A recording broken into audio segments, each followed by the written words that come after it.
Welcome to this week's episode on Mental Wellness Insights. Bringing sunlight into mental health basically means speaking out on issues that people find difficult to speak about. One such hidden issue regards pastors and mental health. This week, we have two pastors, Pastor Adesuny Segun and Sunday Okiri, both from Nigeria, speak to us about issues regarding pastors' mental health. Do you ever stop to think about your pastor's mental health?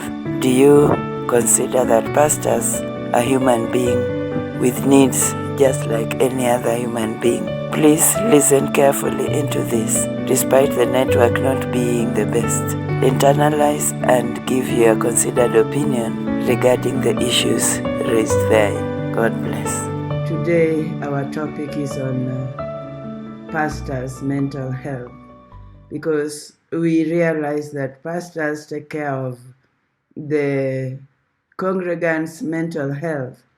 But the question is, are pastors immune to mental illness? And if they are not, who takes care of their mental wellness? So I welcome us to discuss freely on this. So, I'm glad to be here once again, Pastor Pamela, with my pastor friend, Pastor Sunday Okiri. Pastor Sunday Okiri. Talking about the topic, taking the topic tonight, as we discussed yesterday, it's a very important one that is germane, that is so common nowadays, where the pastor is hardly remembered or taken care of by the congregation, and they may not really bother about what he is going through, but everybody believes that he's praying for them and God is for all of us and he is for them because he's the owner of the church, he's the head of the church representing Christ. I think that one means that he's a perfect human being. He can never fall sick or he has no need, which is very, very not the case. So I want to take the case of the prophet, how do I put it now? Elijah. Take the case of Elijah in book of First Kings 19, where previously he already destroyed 400 prophets of Baal. He alone confronted them in the name of the Lord, defeated them, and destroyed all of them, all alone. So we're not told that they had anybody with him that did all that, but God helped him.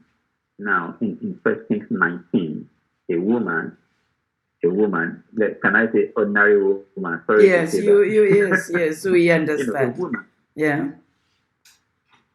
We understand. Yeah, a woman. Yeah, a woman sent a message to him, that look, by this time tomorrow, I would have killed you. Nothing will stop me from doing that. It was a message, a verbal message that was sent to Elijah, from the woman, a prominent woman anyway in the society. Yeah. And when I read that account, it says that, and Elijah saw. Yeah. That Elijah what the woman just told him. The woman spoke a word, sent a verbal message to Elijah, but Elijah saw what she was going to do, and that made him terribly afraid that they ran away. And we were told that he went to sit under a juniper tree. Yeah. He went to sit under a juniper tree. Now, when I checked the kind of tree that juniper is, I found out that mostly it's a shrub, meaning that it is not a strong tree. It doesn't grow so tall. There are some other varieties that grow tall. But the point there is that juniper tree does not form a wide canopy. It doesn't have many branches or to form many leaves, as for it to form a shape where somebody could sit down comfortably and be relaxed. So you found out that Elijah sat down there and was lamenting and was lamenting. It was discouraged. It was afraid. It was afraid. And when one becomes afraid, when the one becomes begins to murmur, begins to complain, you know, uh, depression will set in, frustration will set in, which could lead to depression. You know, it's so much so that he actually voiced it unto God that he alone is less of all the prophets of God. He thought anyway that he was the only one. Yeah. Why? Because in previous he had to confront some heathen in the name of the Lord, defeated them, and killed all of them all alone. He was always carrying the burden alone. It was when he was running away from Jezebel that we learned that they had that the Bible records about his what do you call it, his servant that he asked the servant to stay somewhere while he made way for himself, went to hide himself. You know, it wasn't a man that was used to delegating or to carry somebody along in his ministry. He was doing it all alone. And of course, when he fell into a problem, he carried the burden all alone. That he began to complain, began to murmur. He was afraid. He was sitting in an unsecured place under a juniper tree. And he was complaining, and he was frustrated. He was afraid for his life. Yeah, and of that particular. Maybe I can interject there. I read somewhere that many pastors feel a high level of loneliness in their ministry and isolation. Can we connect this to what you are saying? Yes, that's like the case of Elijah, loneliness. Yeah. It was all alone, handling everything. So, and of course, if I can come home now, to us pastors of this days, especially those that are heading their ministry alone, maybe a church premise, one premise church, one church outfit, where they don't really have branches. You find out that the pastor himself and probably his wife that are likely to be close to one another. In most cases, maybe talking about selfishness now, in most cases, the head pastor may not likely carry along his assistant, especially when it comes to material things, because it's a one-man church. It is not, in most cases, the pastor may not carry along his assistant, meaning that he wants to have either all of the items to himself or most of the items to himself. And the assistant will begin to distance himself from him as per that issue. It will not be a matter of where my head pastor does not call me into a particular issue, or where I even notice a particular thing, I am not likely to tell him, because you cannot actually determine his reaction. It is what I've explained before from another pastor friend now. It was a one-man church also, and the brother was very, very vibrant, taking visions for people, going for evangelism. And on the long run, the pastor accused him that he wanted to take over the church from him. Yeah. He wanted to take over the church. Of course, he had to take his distance. So he has to give him the space, just to convince him that, look, that is not my mission. I'm only working for God. So this then is something to do with the relationship between the two pastors, the head pastor and the assistant. Now, we should be talking about love as the greatest commandment. Is there love in that relationship? Exactly. It's very, very needful. Because you find out, looking at Apostle Paul, he was always carrying somebody along with him in ministry. Paul and Silas, Barnabas is there, Timothy is there. A lot of women that were in his ministry, assisting his ministry. It wasn't that selfish. It was a man of everybody. Follow me as I follow Christ. Trying to mentor others. We were talking about loneliness and connecting it to the fact that pastors feel a high level of loneliness and isolation. Do you think that is the case even Okay. now, Pastor Sunday? So I think that people tend to give reverence to the pastors to the extent that they feel that they are not in the same level with the pastors. I think one of my friends tried to explain something like this to me sometimes back, that if you see that some people are actually always trying to avoid being your company, it is either because those people they are found committing one sin or the other, so they don't want to come close to you, so that their sins will not be exposed. Somebody who is involved in one sin or the other won't be free to come to you to discuss with you freely. I think that's on one side, and then on the other side, they feel that the pastor is a man of God, and so you don't just get close to him and relate with him on that ordinary level. Those are some of the orientation of people. Those are some of the orientation of people.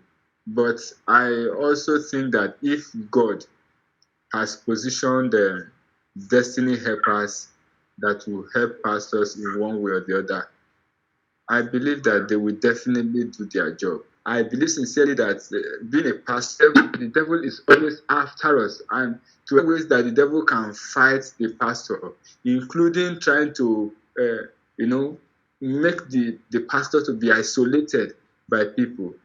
So if we actually seek God sincerely, I'm just thinking that God will definitely put people around us who will be ready to help us and assist our destiny. We call them destiny helpers. Yeah. God will position those people around us. Mm. Yes, so that these people can really help us to fulfill the destiny that God has committed into our hands. Now, I read somewhere again that in a survey of 345 pastors in 27 countries, 12% were reported considering suicide. Why would a pastor be so depressed that they consider committing suicide?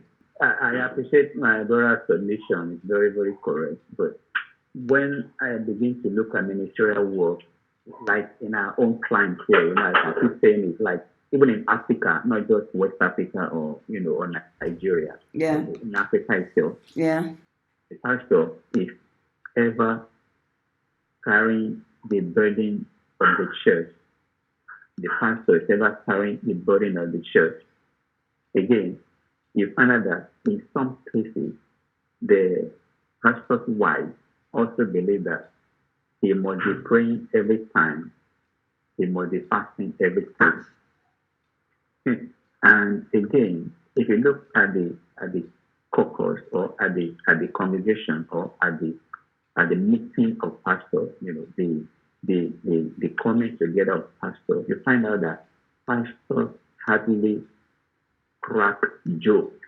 Oh, that's Pastors hardly interesting. have, yes, Why? hardly Why have the so? leisure time. Why so?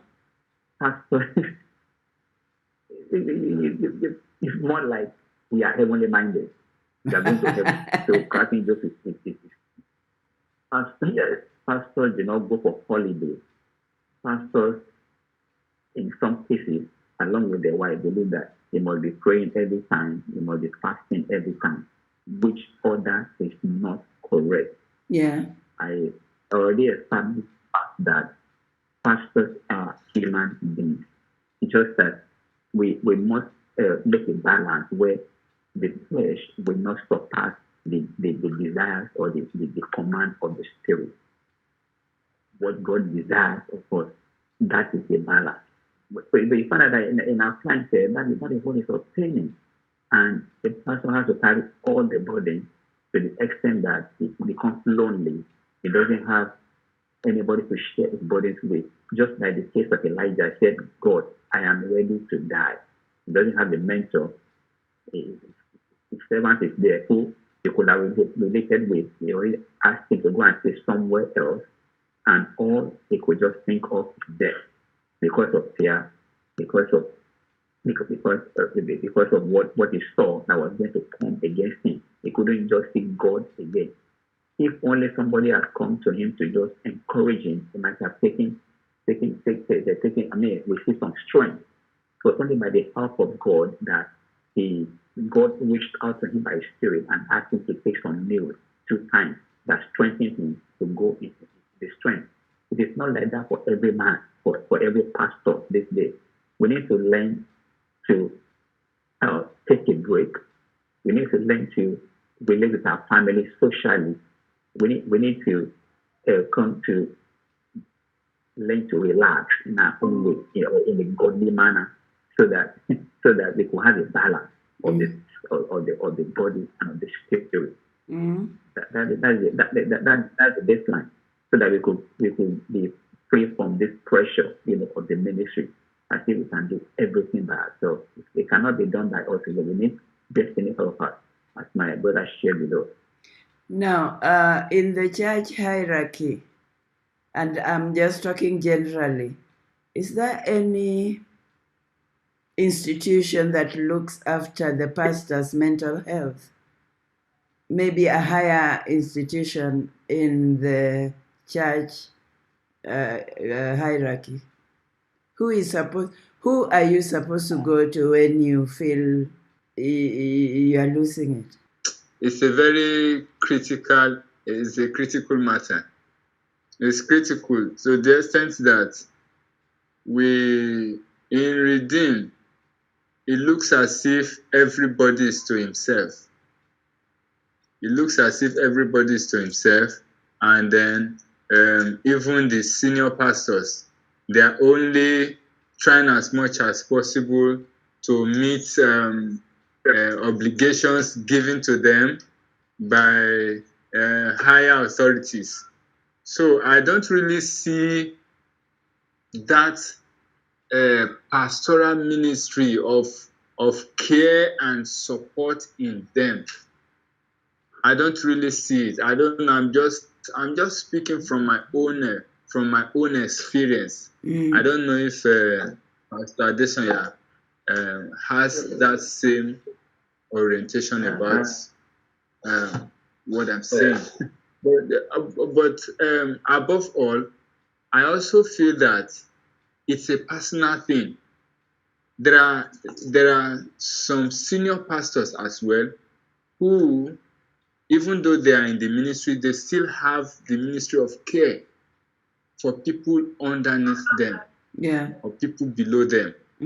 Yes, we have people like that. So I think it's a matter of it's a personal thing. It's a personal thing, but generally it's becoming widespread that we have a lot of people who are in the high hierarchy that are not actually caring for the people that are under them.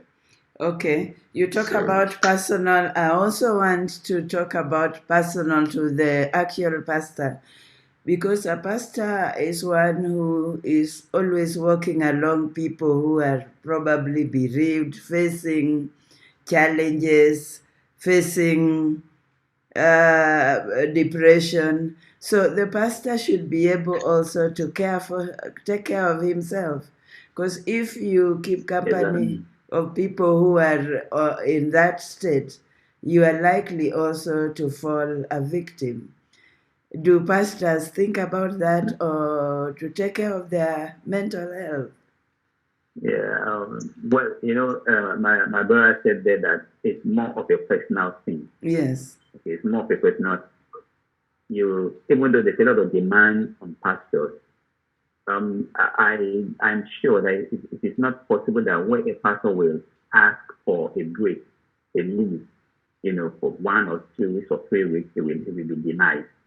But again, you find out that in our own country, economic situation, that generally people do not go for vacation in our environment here.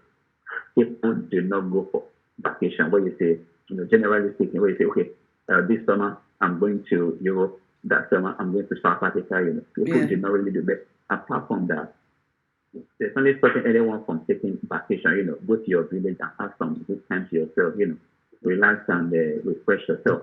It's not really common here. We are not really used to taking a break. It's more of a personal thing. We need to be enlightened. On various ways in which we can go to recreation and relaxation and get ourselves back in tune. That's very important. So we recommend that pastors should take time out and out of the area of jurisdiction and take some rest. I understand pastors have so much work that they hardly have enough sleep. They also hardly have time to eat. Well, talking about enough sleep, Yeah. I think yes, it could be part of it.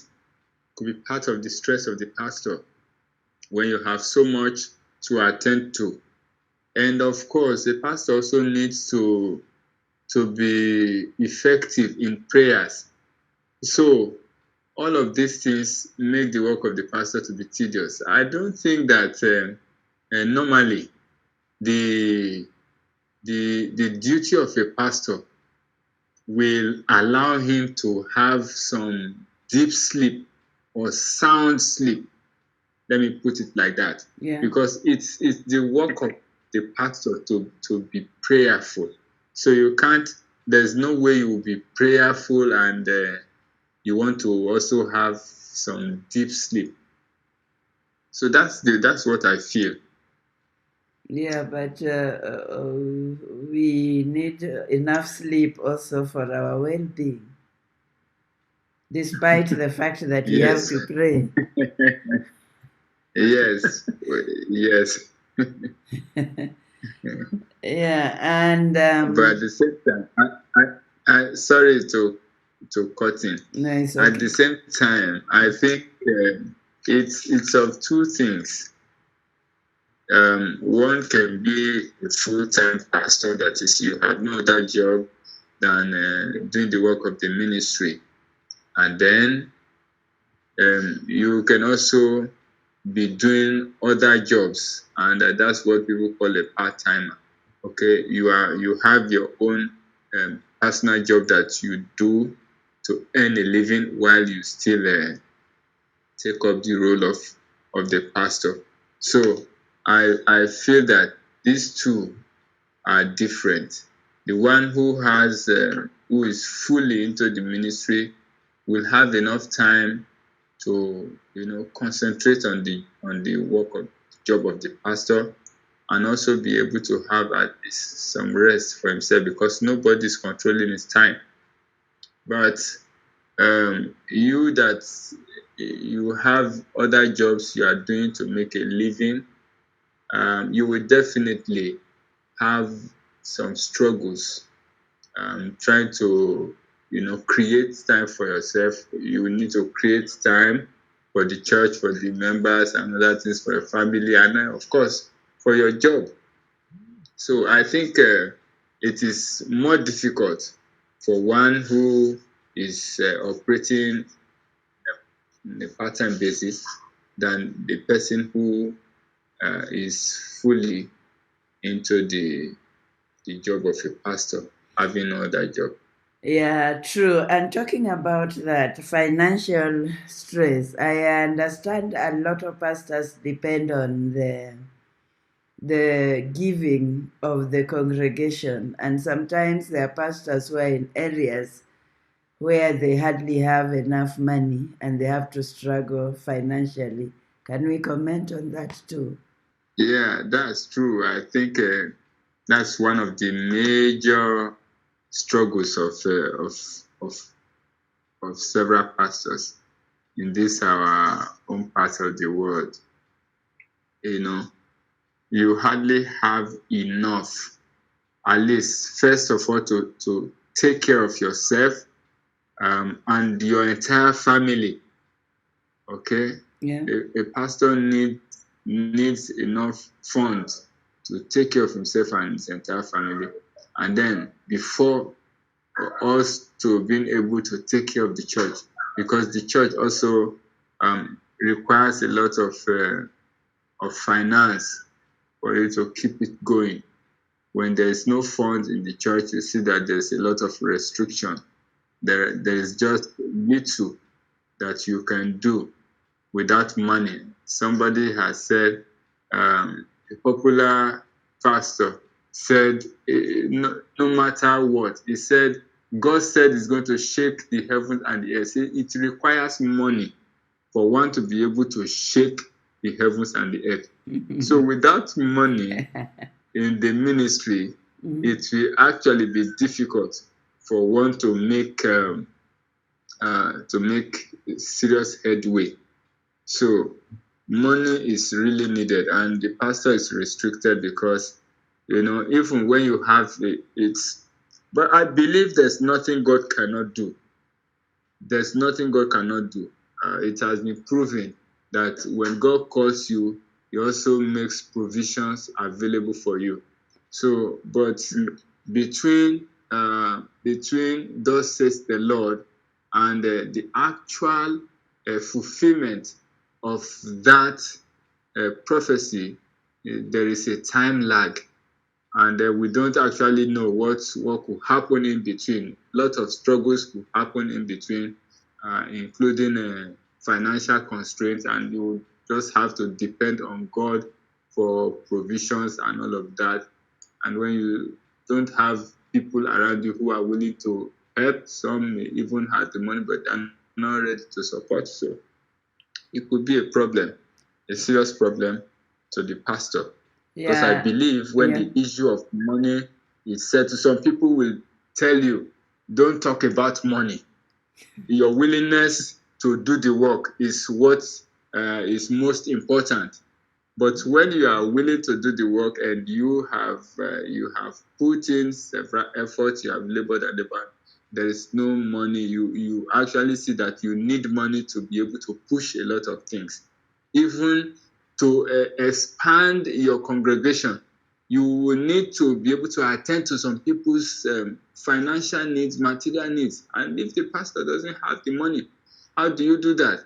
If you're unable to cater for the congregation, you won't see many people coming, because there are a lot of people who come to the church just because they are receiving some form of help from the pastor. Yeah, true. So without money, without money, it will be a very, very serious stress for the pastor. Yeah, and in most of these churches, apart from taking care of yourself and taking care of the church, you also send some money to the headquarters, isn't it? Yes, definitely. In fact, I think that the major part of the money is sent to the headquarters. So how do you collect money and send major part, and you remain with nothing for yourself and your children? Well, in our ministry, this has been contended several times. But I think the leaders are actually looking at some big churches. If you leave a big percentage of the money, for those big churches, you see that they have a lot of money, and they tend to manipulate the money without actually making use of it, using judiciously for the work of the ministry. So they tend to restrict how much they keep back to the church, because they believe that they have more than enough, more than sufficient for them to run the church. In fact, in those big churches, you see big men, because the small churches don't have big people around them. No. The big people want to go to where it is happening. And so when they are there, they also support the big churches. So the big churches don't actually depend. They don't depend on the monies coming from offering, coming from remittances, from they don't really depend on that. They are supported by the big members of the church. Yeah. So it's really it's not affecting the smaller churches. True. And I understand because of this issue of financial constraints is pushing the families of pastors to hate the church. And especially children of pastors, you find a lot of them, they do not want to associate with the church or with God per se. Is that true? Yes, that's true. That's true. Because you discover that there's nobody who wants to suffer. When the children see the struggles that the parents are going through as a result of being pastors, they don't want to go through the same process. And you even see it in women, that women find it difficult to accept that it's the will of God for them to marry pastors. Mm. They struggle because when it comes to they know that the life of a pastor is a life of struggle, so they don't actually want to be part of that, and it also rubs on the children. So but if there's enough provision in the family, I think it will change the scenario. It will change the scenario if there's a lot of provision for the family, and then the family is doing well, even as church heads, they are doing well. I believe that the children will find it easy to, you know, to enter into the system. But in a situation where the parents are struggling, it only takes the grace of God to be able to, uh, you know, to be able to speak to the minds of those children, because they don't really want to go through that kind of process. True, and therefore we can conclude that this scenario is moving some people away from God. Yes, definitely. It is. It's moving some people away from church. From not from Yes. In church, fact, from God. From God. there is a pastor colleague of mine Yeah. who resigned. I've not just one. I have seen one, two, three, four pastors resigning owing to difficulties in financing the church. So they want to first of all sort out their own self before talking about the church. So when you have not been able to sort out yourself, and then you are still struggling to, to sort out the church, they feel that it is better for me to first of all sort out myself, and then I can come back to talk about church. So I've seen many pastors resigning, and this is pushing people away from church. Where it's Yeah. pushing people away from God. It's True. really pushing people away from God. It's In fact, very we have some young ministers around. When you call them to come closer to the pulpit, they run away because they see what the other people are passing through as pastors. So they don't even want to get closer to that place. They run away. yeah. Which is very unfortunate. Now, many times something like depression, I don't know whether to say many times, but oftentimes the church labels something like depression as sin and punishment from God. Is that true? Is that true that that is a general perception?